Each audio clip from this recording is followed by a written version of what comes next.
Olá, boa noite, que a graça e a paz do Senhor Jesus esteja transbordando aí na sua casa, no seu coração, na sua família, que Deus ele possa estar sendo o supridor de todas as suas necessidades. Em tempo em que nós estamos vivendo uma escassez de abraço, uma escassez de carinho, uma escassez da comunhão, que Deus ele possa ser o supridor de toda essa escassez, e Ele é supridor de tudo para nós. Queridos, hoje, como todos sabem, nós estamos celebrando o nosso culto de missões, por isso nós estamos aqui com a nossa bandeira, representando o nosso país, a bandeira do nosso estado, a bandeira da nossa cidade. Nós queremos dar continuidade na forma de nós sermos igreja.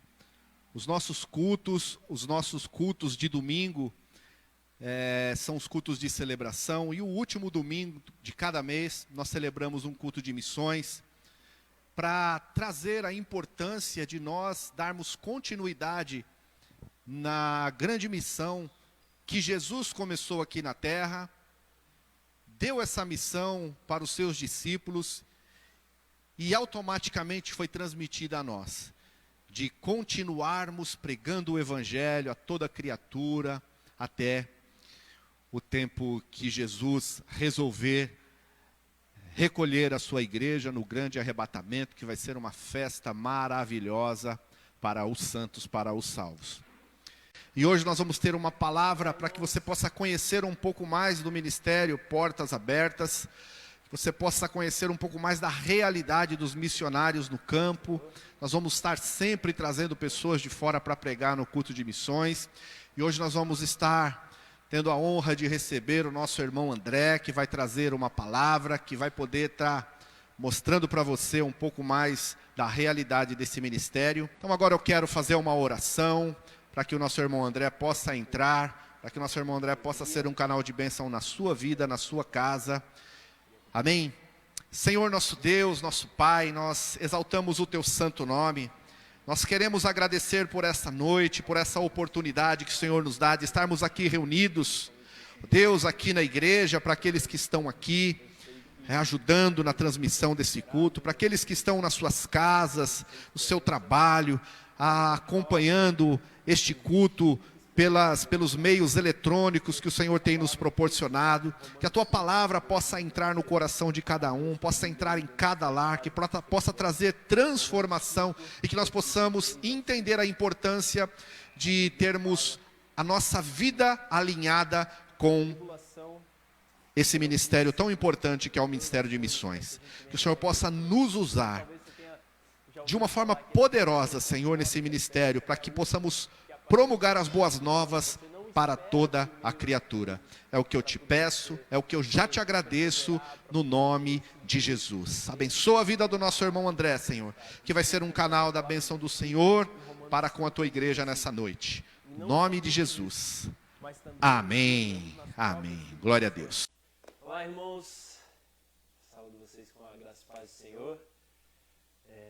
Venho aqui com, na verdade, muita alegria e muita esperança no coração.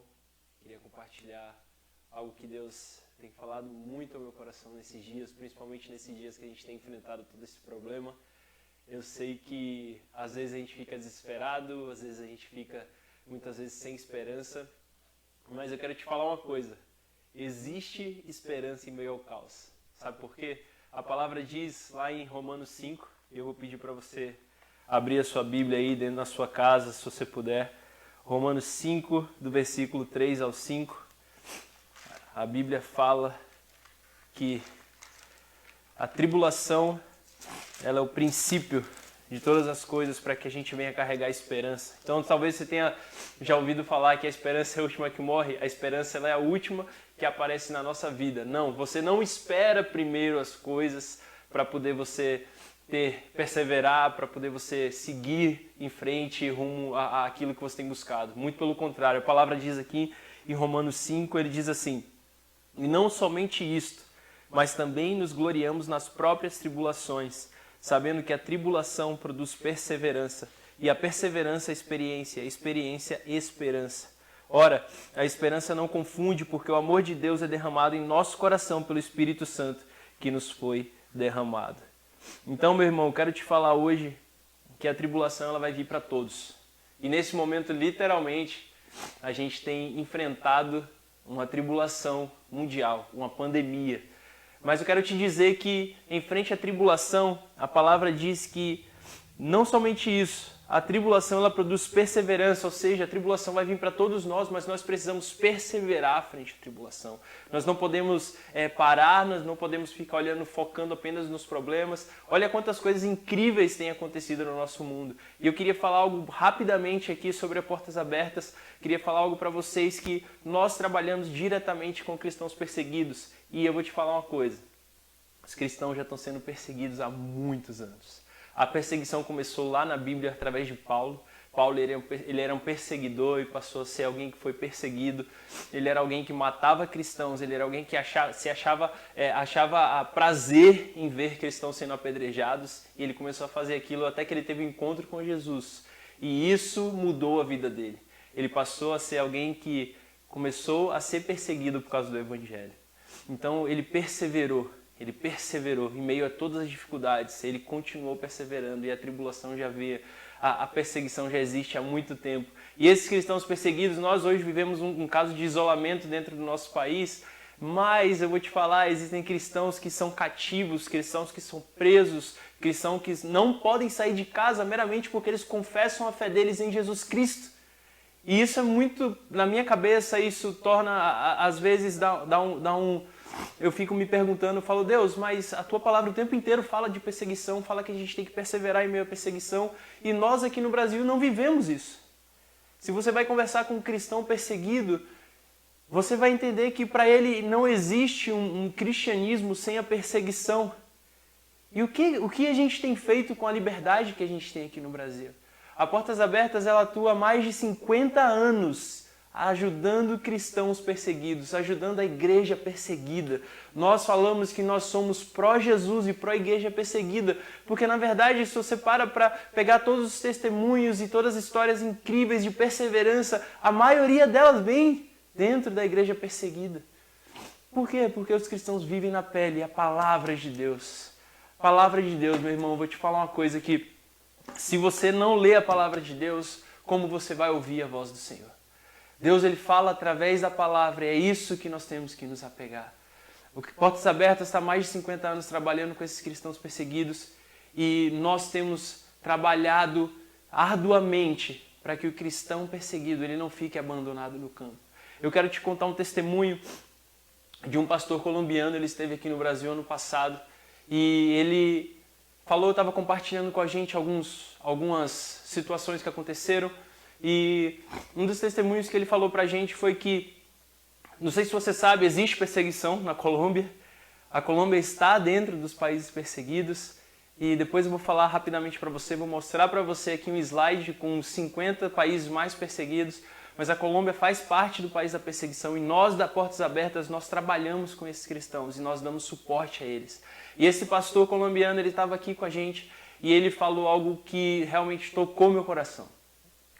Algo que transformou a minha vida e me fez abrir os olhos para essa realidade que nós brasileiros muitas vezes não abrimos.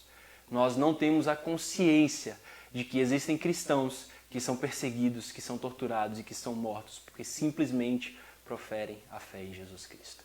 E quando ele estava aqui no Brasil, ele falou pra gente assim, ele falou, olha, a gente tem igrejas gigantescas na Colômbia, mas o que mais me dói não é a perseguição que nós enfrentamos no interior e nas regiões um pouco mais afastadas da capital.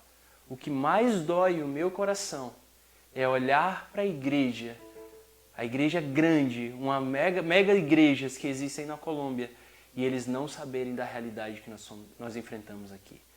O que mais dói meu coração é ser esquecido pelos meus irmãos do meu próprio país. E sabe uma coisa que eu tenho medo, às vezes, é se no nosso país não existem cristãos que são perseguidos e nós não sabemos. Meu irmão, eu estou aqui para falar para você hoje, para você abrir os olhos para essa realidade da igreja perseguida.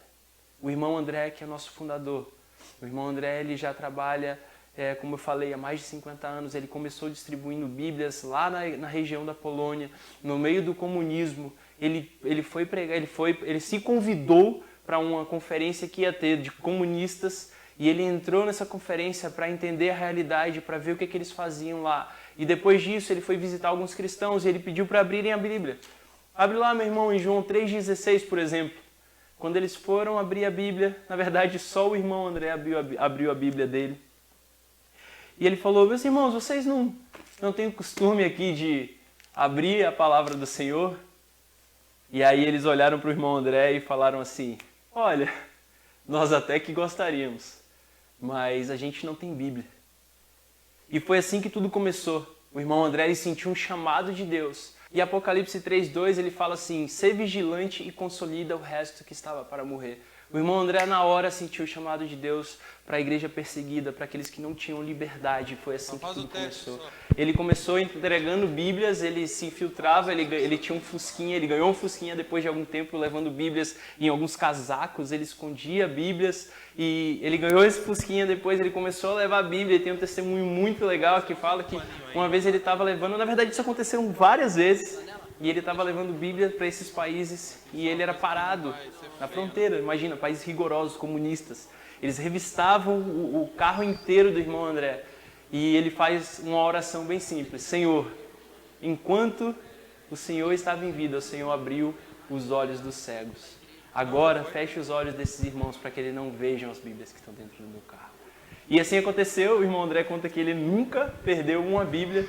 E assim que é a história da Portas Abertas, começando por simples gestos de grandes homens de Deus que disseram sim para o seu chamado. E é isso que eu quero falar para você hoje. Eu sei que existe muito medo em tudo que está acontecendo, que talvez isso pode se alastrar por algum tempo ainda, mas existe esperança em Jesus Cristo. Existe esperança em Deus, quando a gente persevera, a gente tem um caráter aprovado, como a gente ouviu aqui na Bíblia. Quando a gente tem um caráter aprovado, aí sim nós temos esperança. É a partir de um caráter aprovado, é a partir de uma perseverança, e é a partir da tribulação que nós estamos enfrentando agora, por exemplo, que nós temos a esperança. E a esperança em quem? Esperança em Jesus Cristo, porque Ele não falha conosco. Todas as coisas, Romanos 8:28 fala: todas as coisas cooperam para o bem daqueles que amam a Deus. Então, meu irmão, isso que está acontecendo agora coopera, não é da vontade de Deus, mas coopera para o nosso bem. Nós precisamos perseverar. Nós não podemos desistir. E eu quero contar mais uma história para vocês. Na verdade, antes de entrar nessa história, eu quero falar da lista mundial da perseguição que nós temos como Portas Abertas. Nós trabalhamos hoje com mais de 50 países. Nós temos mais de 50 países que estão na lista mundial da perseguição. E o primeiro deles é a Coreia do Norte. Nós temos um trabalho ali do lado, na China, que nós damos suportes aos cristãos que saíram da Coreia do Norte. E nós damos suporte a essas pessoas. E eu quero contar a história para vocês de uma cristã chamada Heiyu, que ela estava no campo de trabalho forçado lá na Coreia do Norte. Ela conta para nós que no momento que ela estava lá, ela passou muitos anos lá, ela sofria, ela apanhava e mesmo assim ela perseverou em Cristo. E em um desses momentos ela queria muito louvar o Senhor. Imagina aquele momento em que você está... Sabe, que você fica, meu Deus, eu preciso cantar, aquele momento do louvor em que você sente tão forte a presença de Deus. Pois é, ela estava com aquilo dentro dela, ela precisava simplesmente colocar para fora. E ela ora para Deus e ela pede isso.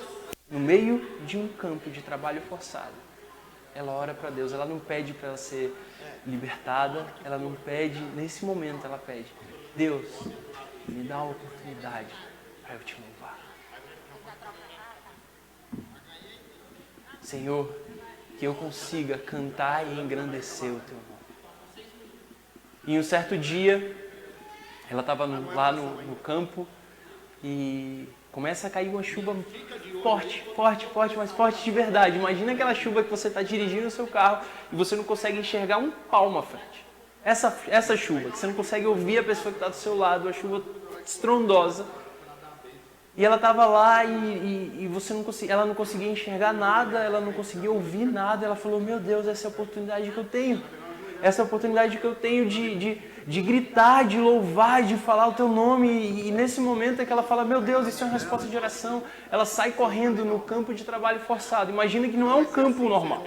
Não é um campo de terra bonitinho, terra batida, nem nada do tipo. É um campo de trabalho forçado, que existem pedregulhos, são buracos, são coisas que são totalmente difíceis para caminhar. Então ela está naquele campo e ela começa a correr ali, ela tem a sensação de liberdade, mesmo não estando totalmente livre, mas ela sabia quem ela era em Deus e ela começa a cantar. E talvez seja uma música que você conhece. Ela começa a cantar aquela música, porque Ele vive, posso crer no amanhã. Porque Ele vive, temor não há.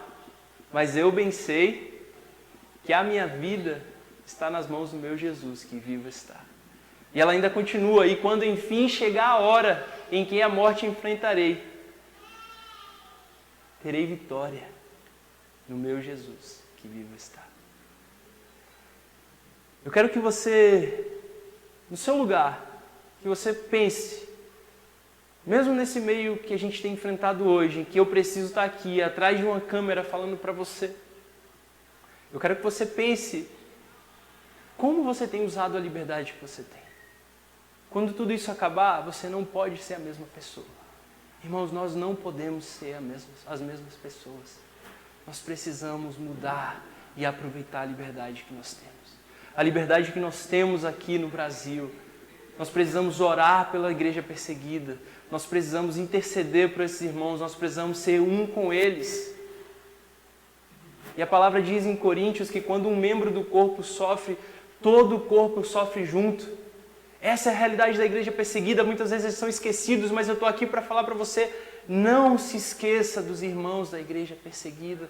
Não se esqueça dos cristãos perseguidos. Eles precisam da sua oração, eles precisam da sua intercessão, eles precisam de pessoas que olham e entendem e enxergam a realidade que existe, que muitas vezes nós estamos blindados a essa realidade, nós não enxergamos. Ore pelos cristãos perseguidos. Eu sei que existe uma história sendo escrita através da vida deles de perseverança. E é isso que eu quero deixar para vocês no texto de hoje. A tribulação vai vir. Pode ser que venha outra pandemia mais para frente. Pode ser que venha outras coisas talvez piores mais para frente. Mas eu vou te falar, nossa esperança não tem que estar nesse mundo. Não tem que estar na vida de hoje. João 3,16, um texto clichê talvez para você. Deus amou tanto o mundo que entregou seu Filho para que todo que nele crê não pereça, mas tenha a vida eterna. É essa vida eterna que nós temos que buscar, irmãos. Paulo, ele diz, esquecendo-me das coisas que ficaram para trás, Filipenses 3,14, eu prossigo para o alvo a fim de obter o prêmio da vitória que está em Cristo Jesus. Esquecendo-me das coisas que ficaram para trás. Irmão, vamos prosseguir juntos. Pró-Jesus, pró-igreja perseguida, nós precisamos interceder e nós precisamos participar. Por isso eu queria deixar um convite para você. Eu quero deixar um convite para que você se envolva com a igreja perseguida. Se envolva com essa realidade que está muitas vezes distante, mas também está aqui ao nosso lado, como aqui na Colômbia. Meu irmão, você pode fazer parte disso. Você pode fazer parte disso. E eu quero orar com você agora, para a gente encerrar esse momento. E depois eu vou deixar aqui as formas que você pode se envolver, as formas que você pode participar. Nós trabalhamos com algumas revistas, nós trabalhamos com alguns produtos que você pode nos ajudar financeiramente, mas independente da parte financeira, eu quero que você se envolva em oração. Então eu vou pedir para você fechar os seus olhos e orar comigo agora. Deus, muito obrigado, Pai, por cada palavra dita aqui hoje. Obrigado, Senhor, porque o Senhor abriu os nossos olhos para uma realidade que muitas vezes não está chegando a nós. Uma realidade que às vezes está distante, mas também está aqui ao nosso lado, Pai. Toca o nosso coração para que a gente possa interceder pelos irmãos da igreja perseguida, pelos cristãos perseguidos, Senhor. Coloca no nosso coração um desejo, uma chama ardente para sempre que a gente for orar, a gente se lembrar deles. Que eles possam permanecer, a gente ora para que eles possam permanecer perseverantes. Não oramos para que a perseguição acabe, Pai, como os teus apóstolos fizeram lá atrás. Eles oraram pedindo para que eles tivessem ombros mais fortes. E é isso que nós oramos para esses cristãos agora, Senhor. Nós oramos para que eles possam perseverar em meio à tribulação, perseverar em meio à perseguição, perseverar em meio à dificuldade. Senhor, nós estamos aqui para sermos um com eles, para sermos um corpo. E se um membro sofre, todo o corpo sofre. Então nós oramos agora, Pai, com o nosso coração totalmente conectado, porque não é sobre uma pandemia apenas, é sobre pessoas que têm vivido em cativeiros, pessoas que não têm liberdade, e nós intercedemos e nós entramos na brecha por eles agora, Senhor. Que nós possamos ter um senso de propriedade e responsabilidade sobre a liberdade que nós carregamos. E eu te agradeço e te honro no nome do Senhor Jesus.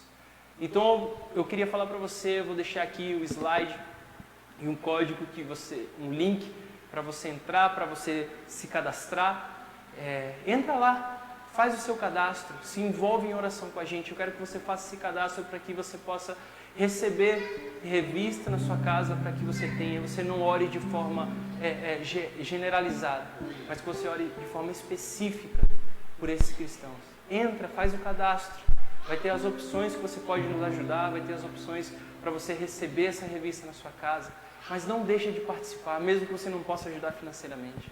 Muitos cristãos, eles têm permanecido, e quando eles vêm para cá para o Brasil, eles compartilham, eles falam: quando eu sei que existe alguém no Brasil orando por mim, eu fico feliz, porque essa oração me fez permanecer, me fez perseverar. E você faz parte disso. Então acesse o link, entra lá, participa, esteja junto com a gente e seja um com eles, assim como nós somos. No nome de Jesus, Deus te abençoe.